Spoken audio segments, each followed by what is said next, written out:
So this is the baker. He spends most of his days in town baking fresh loaves for the townfolk. He's rather shy and secretive, so you're not going to be able to learn a lot about him.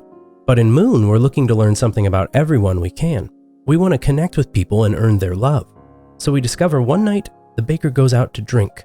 He's normally fast asleep on a weeknight, but he does choose to indulge one night a week. On that day, once he comes home from the bar, we can go check on the baker. And what do we find when we enter his home? A headless body slumped on the floor next to a loaf of bread. A new loaf slides out of the oven and right onto his neck, and transforms into our beloved baker. You see, he's a bread man, and he's going to sell this bread on the ground tomorrow at the bakery. And this might seem rather odd because it is his old head, but the baker doesn't see it that way. Knowing people enjoy the flavor brings him happiness. It is, after all, the innate desire of bread to nourish and help people. It turns out when the sun rises, the baker forgets all about being a bread man and continues his normal life. He confides this secret to you and he asks you to keep it. Seeing as it doesn't seem to hurt anyone, you agree. And by being a friend and confidant to the baker, you've earned his love. This is one of the many strange stories you'll run into in Moon Remix RPG Adventure. And I'll warn you now, it gets weirder. But in a fun way.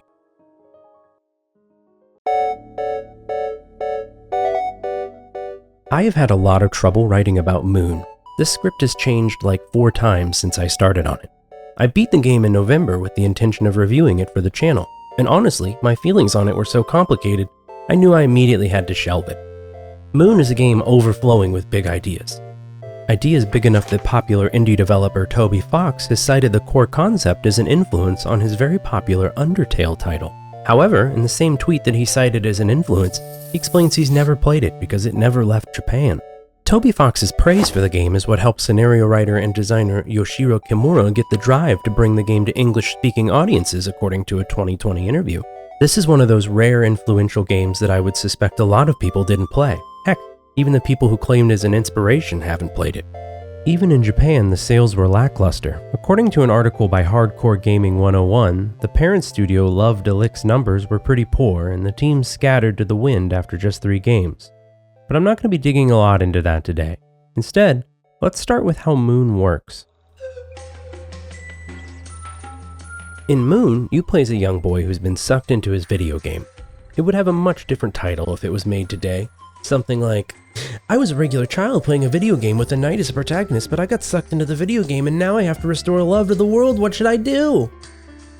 The video game you're sucked into is a traditional JRPG, one we get to experience briefly in little vignettes, seeing the hero's journey all the way up to the final boss. However, before we can beat the last boss, we're told to go to bed. Then, in the middle of the night, we go to play again, and what do you know? We're sucked into the TV. For context, I'm going to call the first game we play Fake Moon, because the rest of the game spends a lot of time in conversation with the concepts presented to us in it.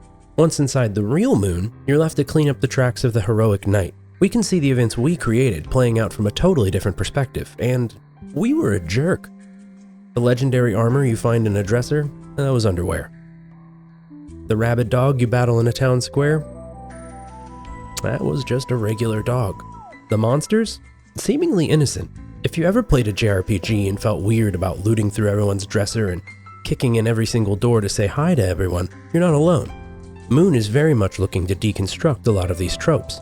From the angle of the average townsperson in this world, the hero's just kind of going around killing wildlife and causing general chaos.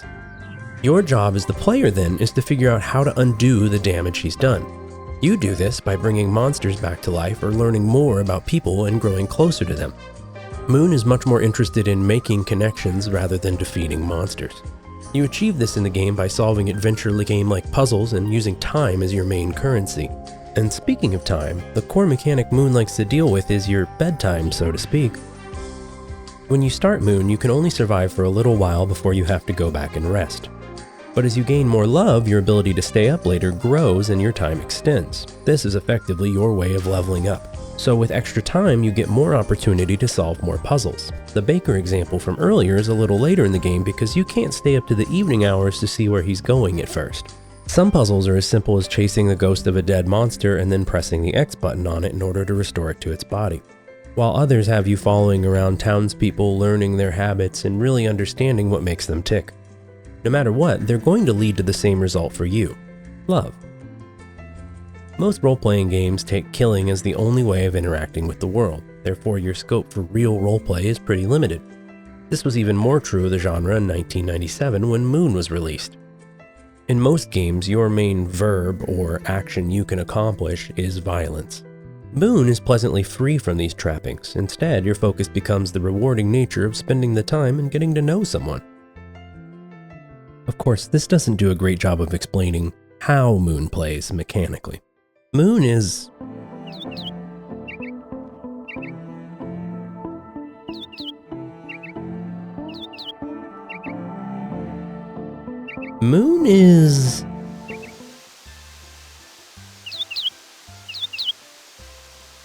not afraid to go at its own pace. Moon also isn't worried about having answers that might be grounded in a direct logic. If you'd like to play this game, I would strongly suggest having a guide handy. The instructions are also a must because there are things that the game assumes you will know. In many games, not reading the instruction manual is safe.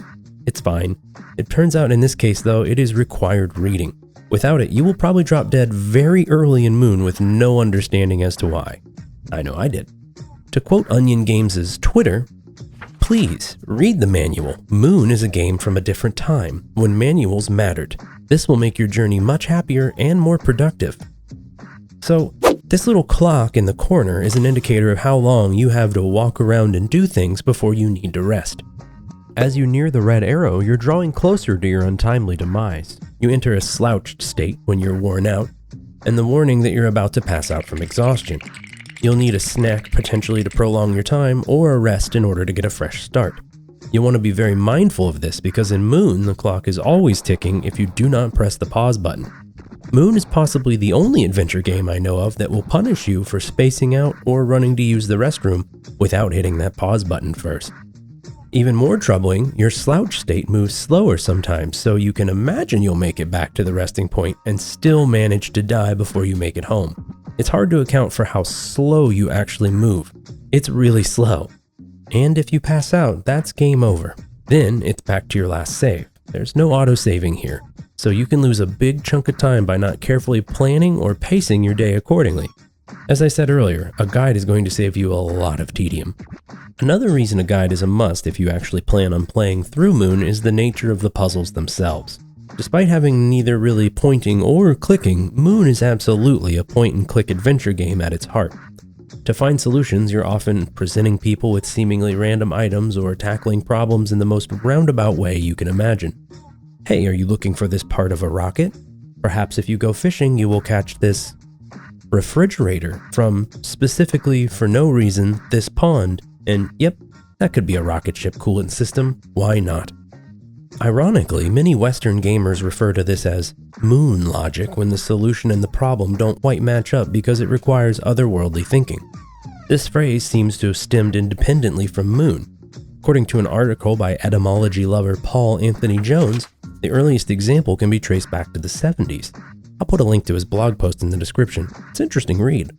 Moon is filled to the brim with moon logic, and I don't think that's intentional. The other type of puzzle in Moon requires just waiting.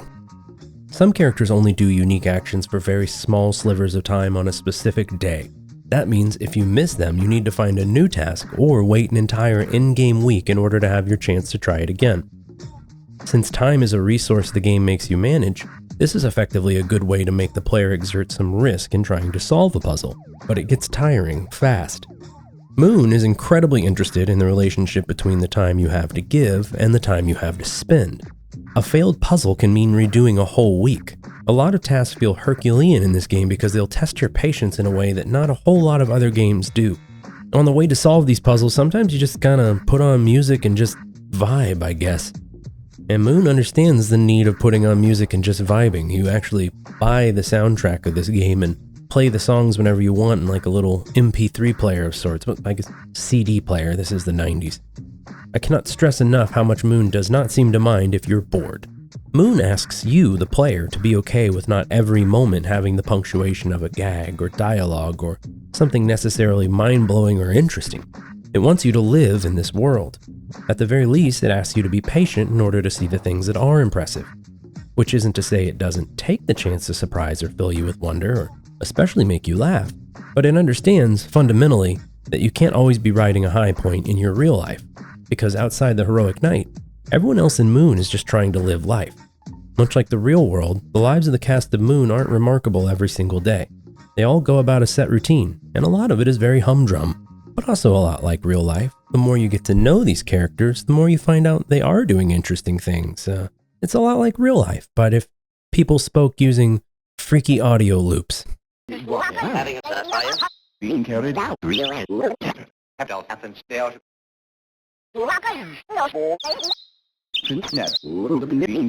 I stand corrected.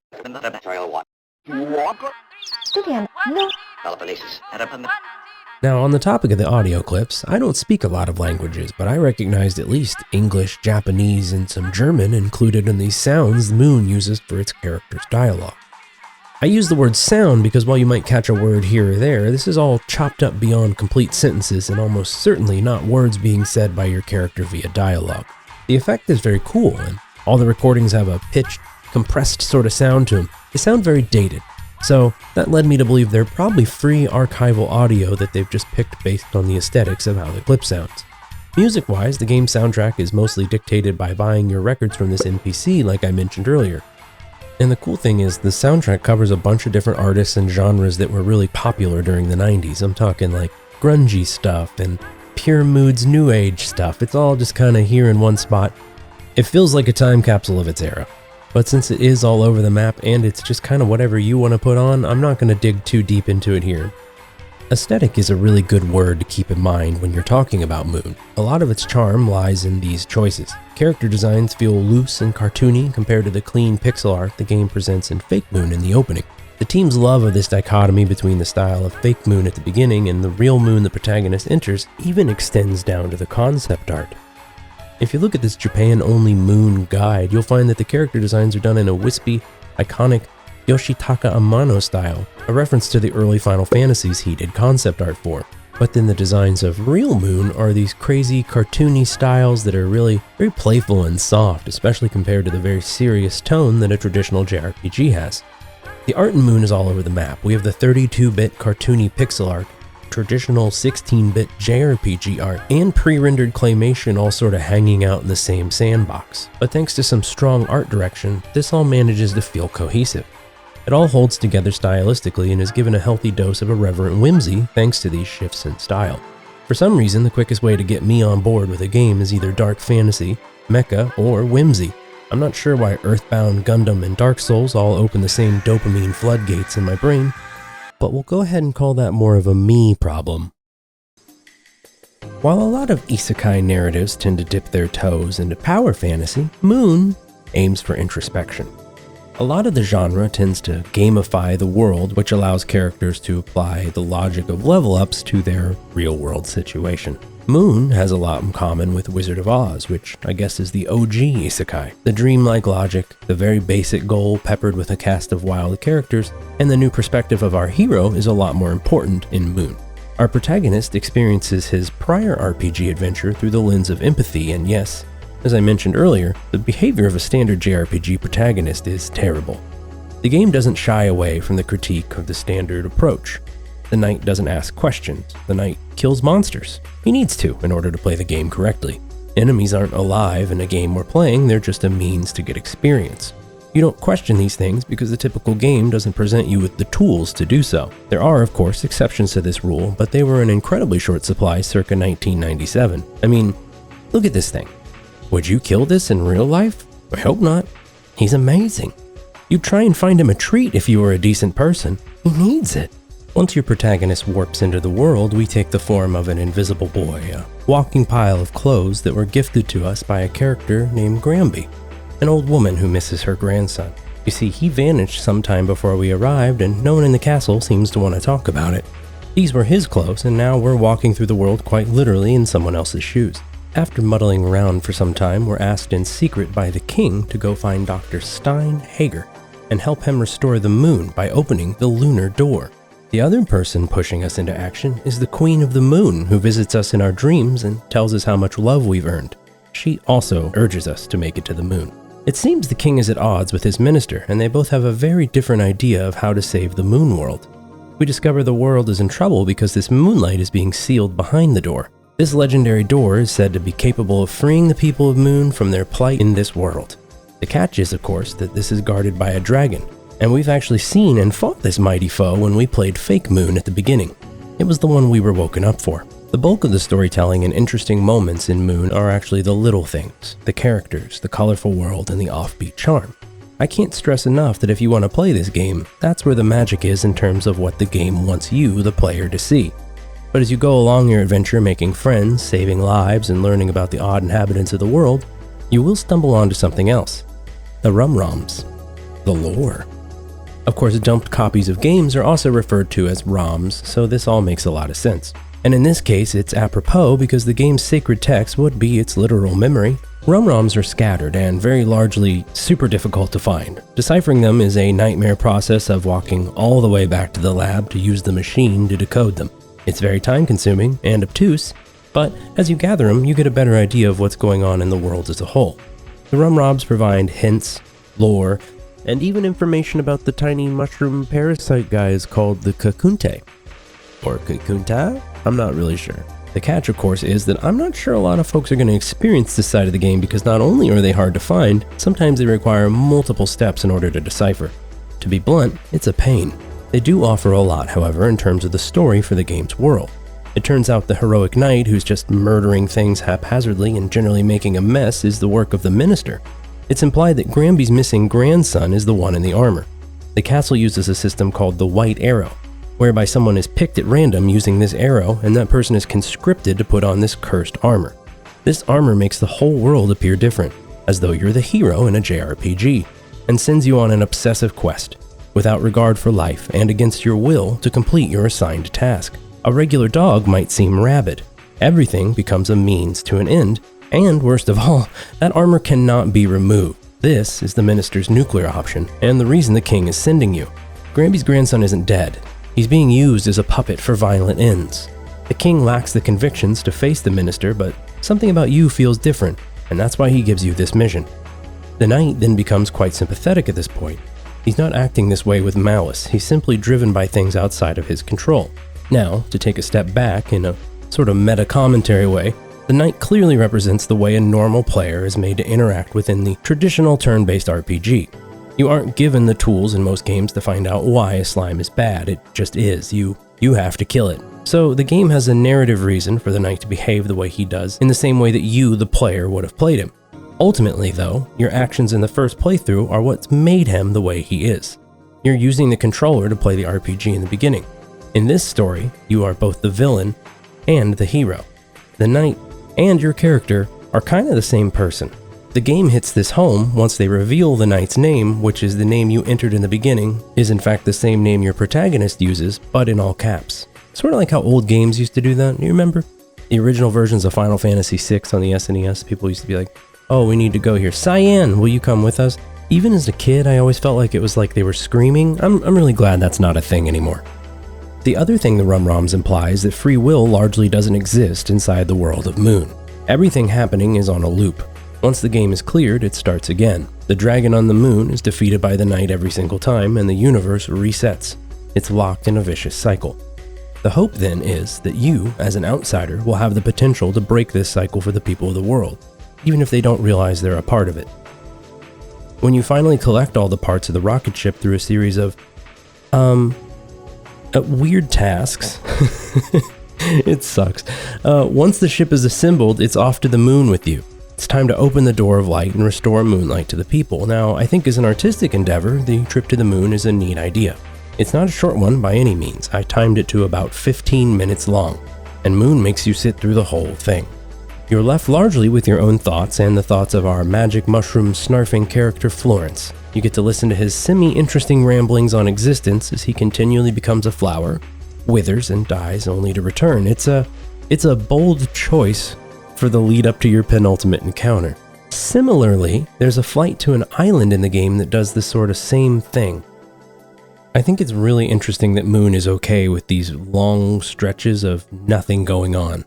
Most games are far too afraid, or maybe some might argue poignant, to make just nothing happen to the degree at which it does here, but Mechanically, this is to make sure you've acquired enough love in order to make the trip, but whew, sometimes it sure feels like the game is purposefully wasting your time. I'm going to revisit the idea of time wasting here shortly, but first let's talk about arriving on the moon itself.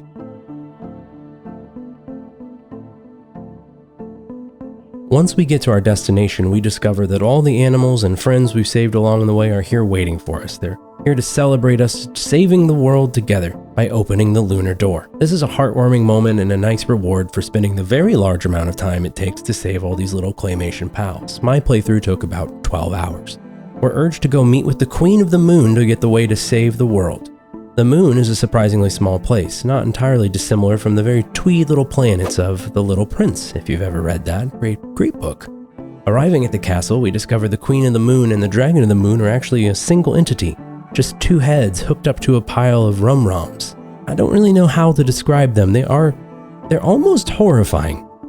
They seem to be aware of the nature of Moon being a game and that it is one that is repeating. They know that the night will show up soon and kill them, and they ask you to break this cycle and defeat the other you from the prior playthrough. Only one version of you can decide how the future is shaped for this universe, and it turns out right next to the castle is the Door of Light. You just need to clear this huge pile of rum-roms that have begun to seal the door mysteriously. But you're overflowing with love. Surely you'll be able to open the door. You reach the door and discover that all the rum-roms piled up are data for the villagers back on Earth.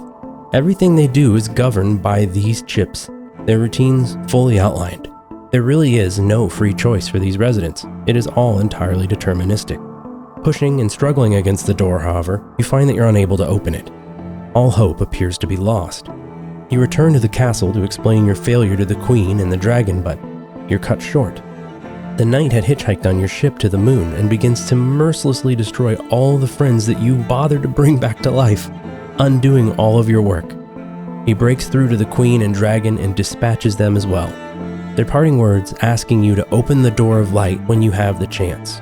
But the knight strikes you down as well. As you fall, he crumbles into armor. His purpose is served, his existence spent. Before you have any time to ponder on what's a very dark turn of events for a cute little game, the world shatters. You wake up. It turns out you had fallen asleep playing the game again. Your mom wants you to turn the game off and go to bed. You're now left with a choice. Do you re-enter the world of Moon, or do you listen to your mom? If you re-enter the world, you get sucked back into the TV and it's a game over. Presumably, the loop starts again. So then the choice, I guess, is to stop playing the game and go outside. And yes, it turns out the Door of Light was you going outside. It's the literal door that you open to let the sunlight in. The game is letting you know it's time to go touch grass. Once you leave the game, the rum-roms clear from the door and the whole cast is free to leave the confines of Moon World and enter the real one.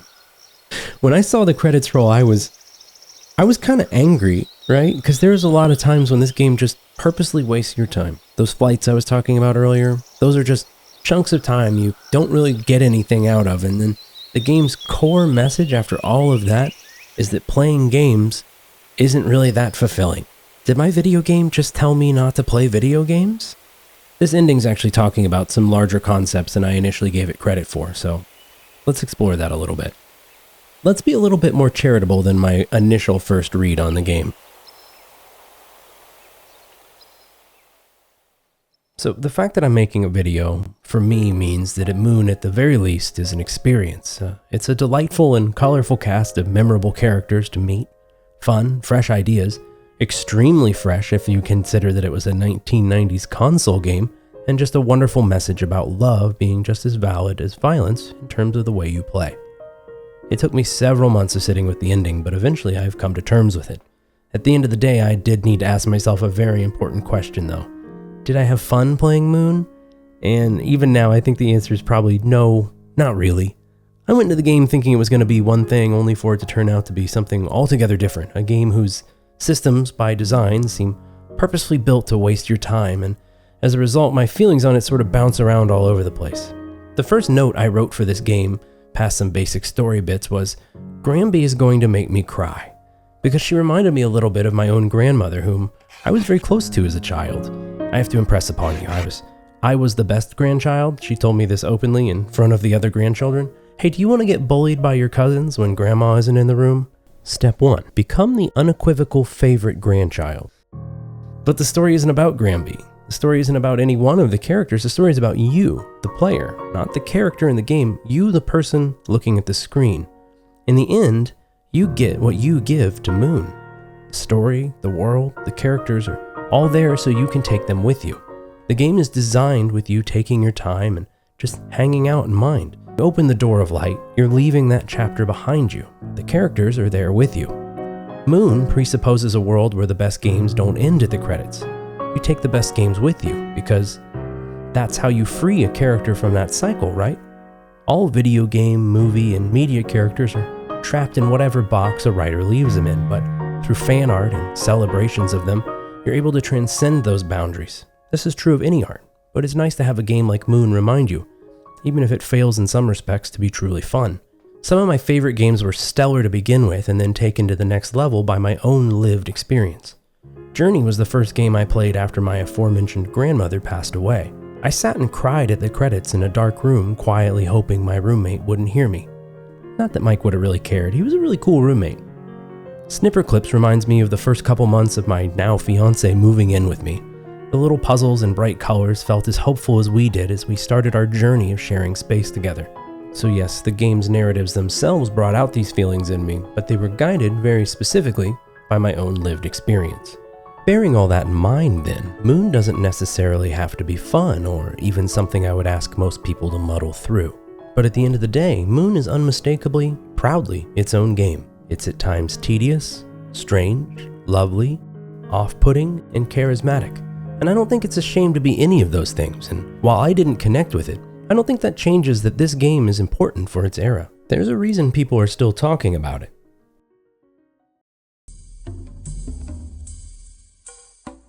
So, the company that put this game together, Love-de-Lic, scattered to the wind after a few short years of making games. The staff split to a bunch of different companies, but many of them are still making games in the gaming industry, providing such strange experiences as Chibi Robo, Tulip, Freshly Picked Tingle's Rosy Rupee Land, oof, that's so hard to say, and lots more. So the offbeat irreverence that made Moon special is still out there, and it's still inspiring to see games like this that buck industry trends and try and do new and interesting things. But even better than that is the fact that they're inspiring new artists to make new games in the indie space, as we've seen with Undertale and One Shot, and all these really cool indies that play with the kind of meta commentary that Moon really opened the door for years and years ago. While not every one of these games on this list, or even necessarily Moon, is a hit for me, I think the gaming space really needs these kind of creators pushing these boundaries and making sure people understand that games can be really special if you give them the chance and connect with you in a way that might even surprise you. But that's all I have for today. Thanks so much for watching. I decided to stop doing these little outro bits from my last video, but I think I kind of like them. You know, they're a little more loose, a little more fun. I just wanted to take a moment to shout out as well how cool it is to have people. I have over 1,000 subs now, and it is mind-blowing and humbling all at once. Words cannot express how truly grateful I am at everyone pressing that sub button, and even more so just writing such nice things in the comments. It really means a lot to me, and I'm glad folks are enjoying them, and I'm really enjoying making them, so hopefully there'll be more of that in the future. The usual spiel goes here of you hitting the like button or whatever, so the algorithm doesn't punch my soft, delicate body, but more importantly, I'm not your dad. Do what you want. And thank you so much for watching. Have a great day, and I'll see you next time.